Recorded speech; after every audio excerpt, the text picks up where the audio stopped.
Audio Jungle. Audio Jungle.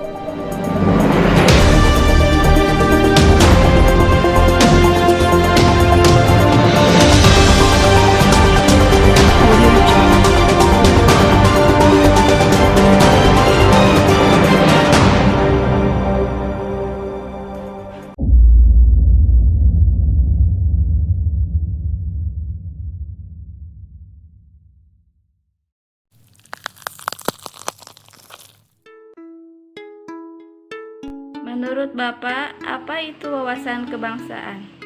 Cara pandang masyarakat terhadap perkembangan bangsa itu sendiri.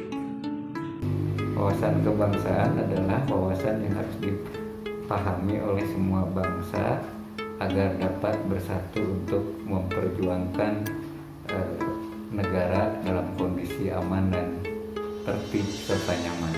Wawasan kebangsaan menurut saya adalah cara pandang seseorang tentang keberadaan dirinya dalam suatu bangsa dan juga bertingkah laku sesuai dengan falsafah hidup bangsa di dalam lingkungannya.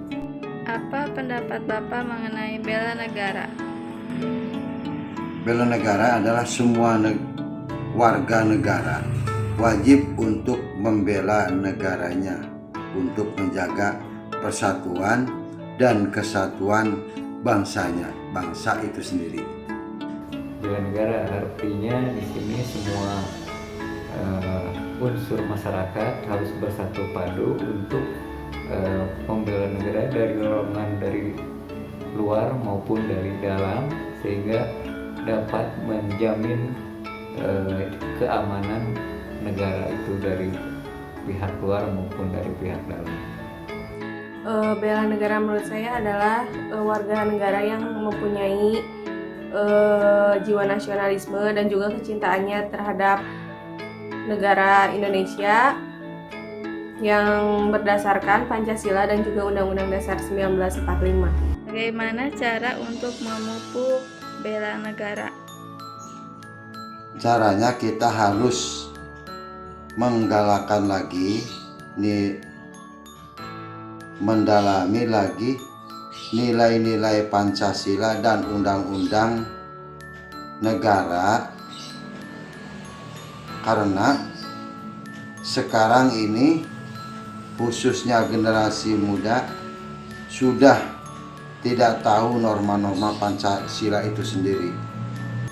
Bela negara itu menjadi satu hal yang memang terjadi dengan sendirinya, tapi juga harus dibarengi dengan campur tangan pemerintah ya dalam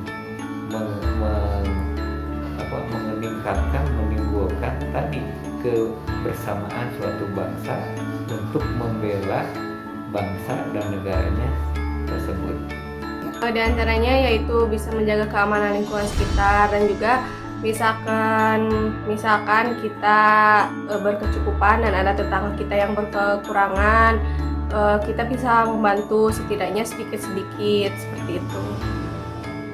Hal positif dan hal negatif apa yang didapatkan Bapak dari pandemi yang sedang melanda bangsa?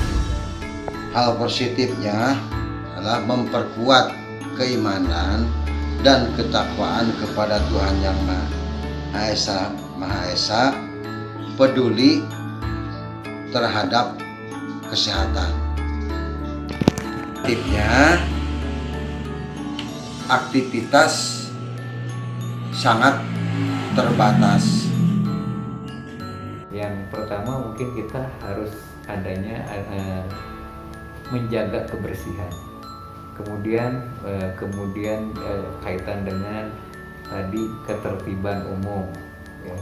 Kemudian juga ada hal yang mungkin kita menjadi disiplin. Kemudian kita juga membatasi ya kegiatan kita. Jadi yang dilakukan oleh kita itu hanya yang dianggap sangat perlu saja. Dampak positifnya yaitu lebih peduli terhadap kesehatan dan juga hubungan antara keluarga semakin erat, lebih rajin lagi beribadahnya seperti itu. Kalau hal negatifnya? Hal negatifnya banyak karena di antara lain yang tadi banyaknya tindak kriminal karena banyaknya pengangguran, terus hilangnya rasa percaya diri dalam tatanan kehidupan bermasyarakat, dan juga sulit berinteraksi dengan orang lain karena adanya social distancing. Perubahan apa yang terjadi di lingkungan Bapak saat pandemi?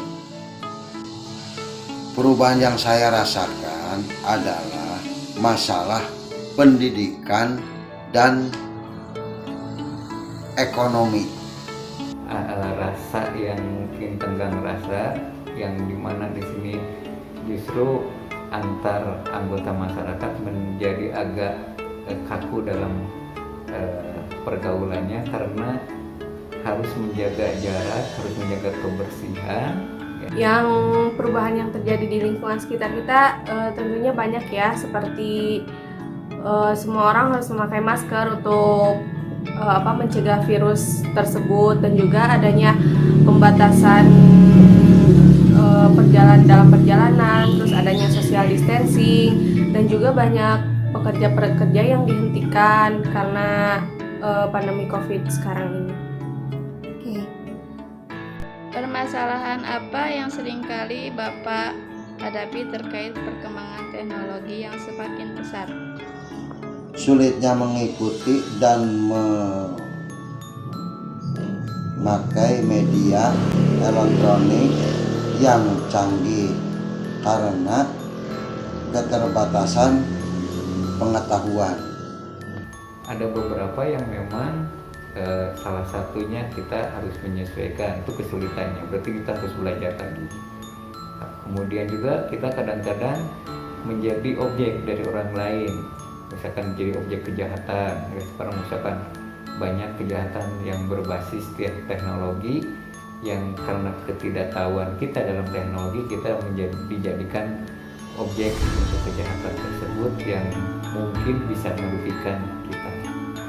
Ada juga dampak yang negatifnya, seperti anak-anak terlalu banyak main gadget, dan juga kurangnya sosialisasi dengan teman-temannya yang lain, seperti itu. Apa harapan Bapak terhadap perubahan yang terjadi? Harapan saya semoga perubahan ini dapat diambil hikmahnya untuk menjadikan kita semua, terutama negara Indonesia, lebih maju lagi. Penciptaan lapangan kerja, kemudian juga sarana prasarana pemerintah juga disesuaikan dengan kondisi dari pandemi COVID ini, sehingga memberikan ketenangan, ketentraman bagi masyarakat. Dan juga lapangan pekerjaan dapat dibuka sebanyak-banyaknya agar tidak ada tindak kriminal lagi. Pandemi COVID-19 memang sangat memberi dampak negatif. Namun di samping itu, masih terdapat hal positif yang bisa kita renungkan. Tanggulangi pandemi COVID-19 dan era disrupsi ini dengan mengamalkan nilai bela negara, tidak percaya hoax, dan menerapkan protokol kesehatan. Perkuat wawasan kebangsaan dengan menyaring berita dan memanfaatkan teknologi untuk membuat konten-konten positif.